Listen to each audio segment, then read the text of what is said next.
բոլոր փաստաթղթերի, բոլոր գործընթացների շուրջ կա մի հսկայական կոնսպիրոլոգիա, դավադրաբանական տարբեր վարկածներ, մանիպուլյացիաներ հաճախ միտումնավոր, որոնք կարող են որոշակի հոգեբանական հիմք ունենալ երկրի ներսում, կարող են նաև որոշակիորեն ուղղորդված լինել այլ աշխարհաքաղաքական կենտրոնների կողմից, խաթարելու խաղաղության գործընթացը։ Եվ ահա յուրաքանչյուր այդպիսի փաստաթղթի, յուրաքանչյուր այդպիսի գործընթացի դեպքում, երբ գործընթացը հասնում է որևէ հանգրվանի, փաստաթղթի դեպքում եւ փաստաթուղթը ստորագրվում եւ հանրայնացվում է, բոլոր այդ դավադրաբանական վարկածները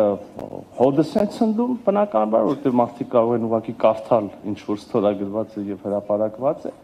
եւ վերջում մնում է մի հարց. լավ, չկա էս սպառնալիքը, լավ, չկա այն վարկածը, բայց ինչ երաշխիք, որ այս ամեն ինչը կգործի։ Ես դրա համար եմ ասում, որ սա ամենակարևոր առանցքային հարցերից մեկն է, որովհետև մյուս դեպքերում, եթե հնարավոր է ուղղակի հրապարակել, հանրայնացնել այն, ինչի շուրջ պայմանավորություն է ձեռք բերվել եւ վախերը կարող են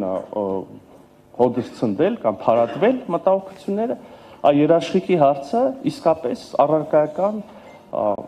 պահանջված է եւ առարկայական քննարկում է պահանջում։ Հիմա իմ խորին համոզմամբ կա մի հստակ երաշխիք, շատ հստակ երաշխիք,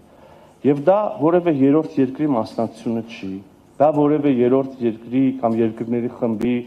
ստորագրությունը չի, դա ամենևին, եթե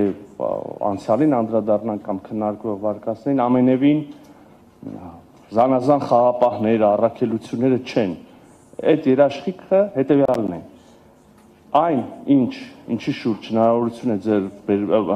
է ստեղծվել ձեռք բերել պայմանավորվածություն, այն, ինչ համաձայնեցվել է եւ դեռ կհամաձայնացվի, մնացած ուղղություններով ձեռնտու է, շահավետ է եւ Հայաստանին, եւ Ադրբեջանին, եւ տարածաշրջանի մյուս երկրներին։ Այս փոխշահավետությունն է, որը կարծում եմ հարատևություն, երկարատև կյանք է հաղորդելու խաղաղության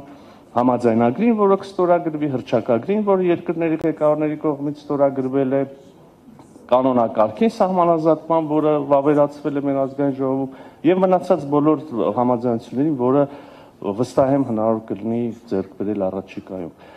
Ոչ մի շահագրգռություն չի ունենալու Հայաստանը խախտել այդ պայմանագիրը կամ պայմանավորվածությունները, ոչ մի շահագրգռվածություն չի ունենալու իմ պատկերացմամբ Ադրբեջանը խախտել այդ պայմանավորվածությունները, ոչ մի շահագրգռվածություն չի ունենալու Թուրքիան խաթարել այդ գործընթացը Հայաստանի եւ Ադրբեջանի միջեւ եւ մնացած բոլոր երկրները եւս։